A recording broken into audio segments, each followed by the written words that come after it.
तो नेक्स्ट ऐसे हमारा वाटर द एलेक्सायर ऑफ लाइफ जो लिखा गया है सीवी रमन के द्वारा। ये ऐसे पानी की इम्पोर्टेंस को बताता है। ऑथर कहते हैं कि हमारी लाइफ के लिए पानी बहुत ज़रूरी है और हमारी लाइफ पॉसिबल ही नहीं है बिना पानी के।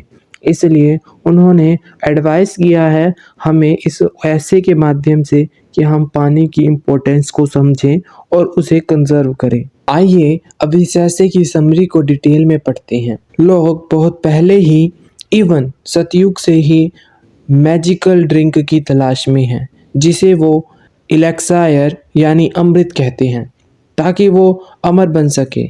लेकिन सीवी रमन जी का मानना है रियल सोर्स ऑफ लाइफ बहुत सिंपल है और वो है पानी। इसके बाद ऑथर ने अपना एक एक्सपीरियंस शेयर किया है फ्रॉम इजिप्ट जहां वो ड्राई लाइफलेस डेजर्ट और एक उपजाऊ ग्रीन नाइल वैली के बीच में खड़ा था और दोनों एरिया के बीच का डिफरेंस था पानी। नाइल नदी के कारण ही इजिप्ट में लाइफ जो थी वो पॉसिबल थी क्योंकि वो अपने साथ उपजाऊ मिट्टी लेकर आती थी अपने साथ और इजिप्ट की धरती को उपजाऊ बनाती थी और इसी कारण इजिप्ट इतने समय तक अपनी लाइफ को सस्टेन कर पाया।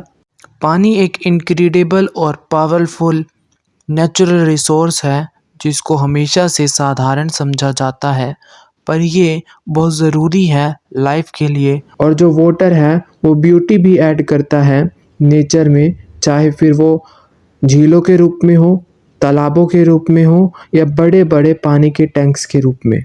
और साउथ इंडिया में रेनफीड टैंक्स बहुत इम्पोर्टेंट हैं एग्रीकल्चर के लिए और ये टैंक्स बहुत ज़्यादा बड़े होते हैं और ये बहुत अच्छे लगते हैं सनराइज़ और सनसेट में। और ऑथर ने पानी को लैंडस्केप में eyes on a human face के साथ कंपेयर भी किया है और ये पानी मौसम के हिसाब से चेंज होता है। ब्राइट लगता है सनी डेज में और ग्लोमी लगता है जब आसमान में क्लाउड होते हैं। आगे ऑथर बताते हैं कि पानी की ये क्षमता होती है कि वो अपने साथ मिट्टी के छोटे छोटे कणों को अपने साथ लेकर आती है।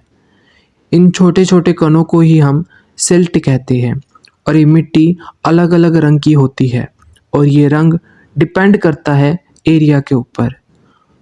जो ज़्यादा तेज पानी है वो अपने साथ ज़्यादा बड़े पार्टिकल्स लेकर आता है और छोटे पार्टिकल्स लॉन्ग डिस्टेंस तक ट्रैवल कर पाते हैं और ये सिल्ट फिल्ट वाटर जब सी को रीच करता है तो क्विकली सेटल डाउन हो जाता है और क्रिएट कर लेता है एक नए लैंड को। इसकी वजह से जो लैंड बनता है वो बहुत ज़्यादा न्यूट्रिशियस एंड हाईली फर्टिलाइज होता है।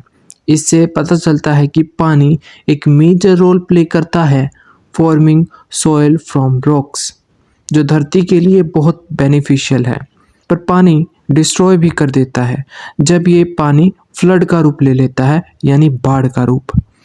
बाढ़ के समय में मिट्टी का कटाव बहुत ज़्यादा बढ़ जाता है। इससे धरती और एग्रीकल्चर को बहुत ज़्यादा नुकसान पहुंचता है और भूमि के कटाव को ही हम सॉइल इरोजन कहते हैं। सॉइल इरोजन बहुत धीरे धीरे होता है और जब ये बहुत ज़्यादा हो जाता है इससे सारी की सारी फसलें या तो पानी में डूब जाती हैं या वो पानी अपने साथ उस धरती को काट देता है जिससे फार्मिंग करना इम्पॉसिबल हो जाता है। सॉइल इरोजन का मेन कारण हैवी रेनफॉल है और भी कई कारण हैं सॉइल इरोजन के जैसे पेड़ों का ज़्यादा ना लगाना और जो पहाड़ की जो स्लेप है वो बरसातों के समय खिसक जाती हैं। इसके सल्यूशन की तरफ अगर हम नज़र डालें तो हमें सीढ़ीदार खेती को बढ़ावा देना चाहिए जिससे जो पानी की गति है उसको हम कम कर सकें। अधिक से अधिक पेड़ लगाने चाहिए और बैरियर मेथड से इसको पानी की गति को रोकना चाहिए जिससे जो दूसरे खेत हैं या दूसरी फसलें हैं या शहरी इलाके हैं उनको क्षति कम पहुँचे। पानी बहुत ज़रूरी है हमारी लाइफ के लिए और पानी को बचाना और उसे पानी को ठीक तरह से यूटिलाइज करना काफ़ी मुश्किल है इंसानों के लिए। और इंडिया में जो फार्मर है वो मोस्टली डिपेंड करते हैं सीजनल रेनफॉल पर, इसलिए जब इरेगुलर रेनफॉल होती है तो तब बहुत ज़्यादा प्रॉब्लम हो जाती है फार्मर्स को। और जो सॉइल इरोजन है और इरेगुलर रेनफॉल है ये क्लोजली लिंक्ड हैं। अगर हम सॉइल इरोजन को प्रिवेंट कर देंगे तो हम सिर्फ लैंड को ही प्रिवेंट नहीं कर पाएंगे, बल्कि हम वाटर की स्टोरेज को भी प्रिवेंट करेंगे। जैसे इंडिया में सीजनल रेनफॉल होती है और जब भी रेनफॉल होती है तब बहुत सारा large amount of rain water ऐसे ही नालियों में चला जाता है। उस हार्वेस्ट के पानी को हम अपनी खेती में इस्तेमाल करें, इससे हमारी खेती में सुधार आएगा और जो वैसे ही पानी वेस्ट होने वाला था उसको हम स्टोर कर पाएंगे और उसे यूटिलाइज भी कर पाएंगे। अगर पानी को प्रॉपरली मैनेज किया जाए तो वो और भी अच्छे से हेल्प कर सकता है। जैसे ट्रांसपोर्ट बाय पोर्ट्स और कैनाल्स बहुत सस्ती होती हैं बाय रोड और रेलवे से, पर जो इंडिया है वो अपने वाटरवेज को अभी भी डेवलप नहीं कर पाया है। और पानी को स्टोर करके बिजली भी बनाई जा सकती है, जिससे गांव की लाइफ को और भी ज़्यादा डेवलपमेंट के रास्ते पर लेके जाया जा सकता है।